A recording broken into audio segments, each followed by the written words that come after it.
Hola a todos, en el siguiente video nosotros les vamos a hablar sobre la ley de las 12 tablas. Como breve introducción, es importante señalar que la ley de las 12 tablas, también llamada ley de Semviral, fue un texto legal que contenía normas para regular la convivencia del pueblo romano. Por su contenido, se dice que pertenece más al derecho privado que al público. Su elaboración se produjo hacia mediados del siglo V a.C., cuando el Senado republicano, tras muchas resistencias, decidió enviar una comisión de 3 magistrados a Atenas para conocer la legislación del gobernante griego Solón, inspirada por el principio de igualdad ante la ley. A la vuelta de esta comisión, el Senado decidió construir otra integrada por 10 magistrados patricios y presidida por un cónsul para la elaboración de las normas. El trabajo de la comisión duró un año elaborándose las 10 primeras tablas. Después se crea otra comisión, esta vez formada por patricios y plebeyos, que elaboran las tablas 11 y 12. Y es así que las tablas ya concluidas, las 12 tablas, serían ratificadas por el Senado y definitivamente aprobadas por las asambleas populares en los comicios centuriados. Las tablas 1, 2 y 3 contendrían el derecho procesal privado. El procedimiento que regulan es el de las acciones de la ley.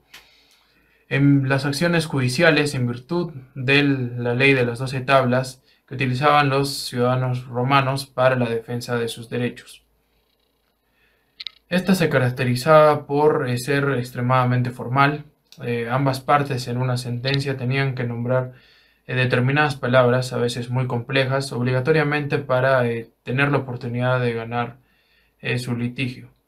Detrás de esta excesiva formalidad se encontraba la impronta religiosa. El pretor, quien era el magistrado, presidía del proceso, encauzándola y fijando la controversia.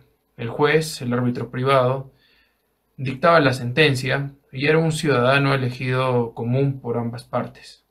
Para la sentencia condenatoria de un deudor se regulaba muy detalladamente y esto puede parecer muy personal.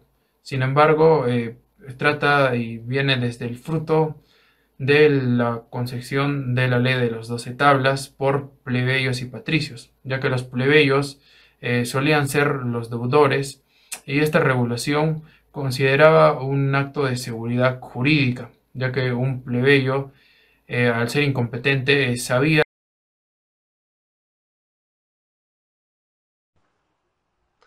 Ahora hablaremos de la tabla 4 y 5. Esencialmente, estas tablas contenían el derecho a la familia y las sucesiones. Primero hablaremos de la tabla 4, que esta esencialmente regulaba las normas de tutelas sobre los menores de edad no sujetos a una patria potestad una vez fallecidos sus padres y también las normas relativas a la curatela, que esta era esencialmente para administrar los bienes de aquellas personas incapacitadas mentalmente y físicamente. También había normas para la tutela de las mujeres solteras, ya que una vez fallecido el padre, estas pasaban a cargo de los familiares más próximos. En estas tablas también se ve que el pater familias no tenía un poder absoluto, ya que en un divorcio la mujer podía divorciarse ausentándose 3 días en su domicilio conyugal. Y en lo que respecta a la patria potestad de los hijos, estos quedaban emancipados si se descubría que su padre los explotaba comercialmente.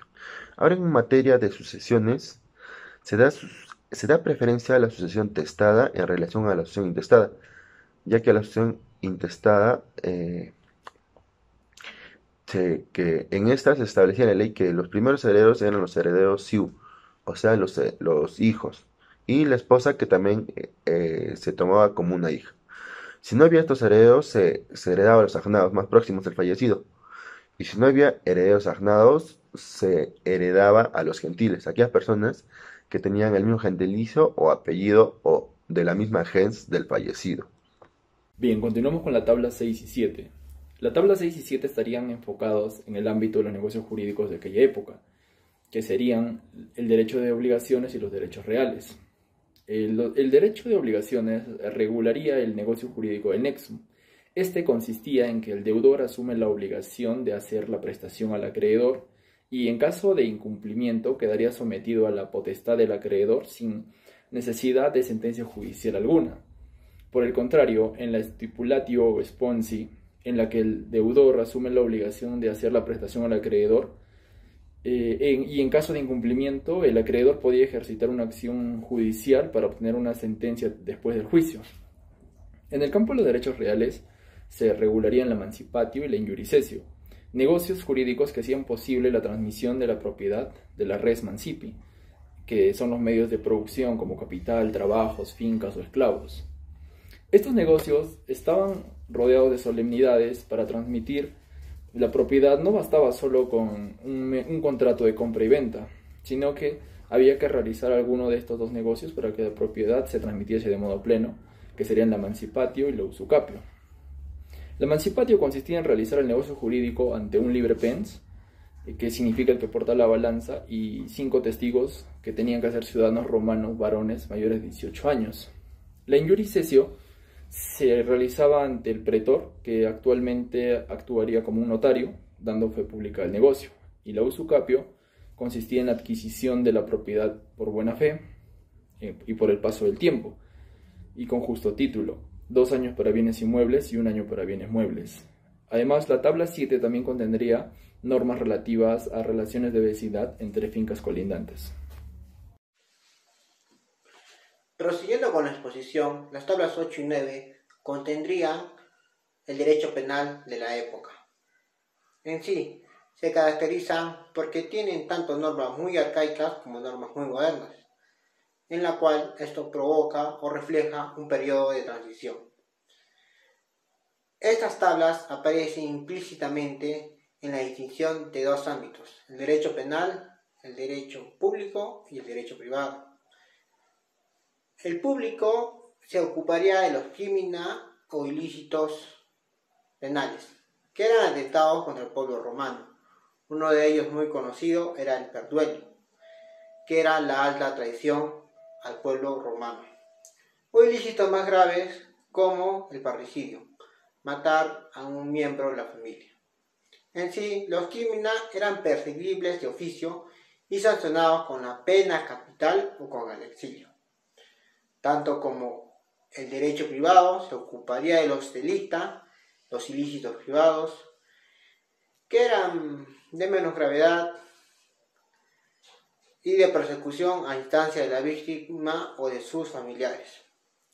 Estos ilícitos eran castigados con la pena pecuniaria, en la cual consistía que tendría que indemnizar conforme yo haya hecho la gravedad de la pena.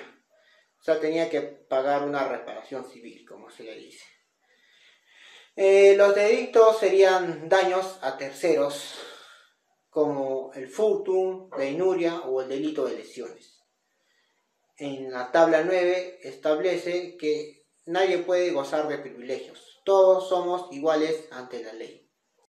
Continuando con la tabla número 10, denominándose como el derecho sacro, se estableció leyes que garantizaban el respeto por las tumbas y los muertos, con el fin de evitar que las tumbas sean saqueadas o sean profanadas. Por otro lado, se prohíbe la incineración e inhumación de los cadáveres en la ciudad. La tabla número 11 determinó la prohibición del matrimonio mixto entre patricios y plebeyos, pero poco después fue derogada por la ley Canuelia, que quiere decir matrimonio legítimo. Con el matrimonio se buscaba garantizar que los privilegios permanecieran en manos de los patricios y no se perdieran a través de las alianzas matrimoniales. La tabla número 12, denominada la acción noxal, abordaba cuestiones de derecho privado, como robos o apropiaciones de objetos de manera inapropiada, o invasiones durante la ausencia de los propietarios, siendo considerados acciones naxales, cuyo objeto era permitir el pago de la estimación del perjuicio.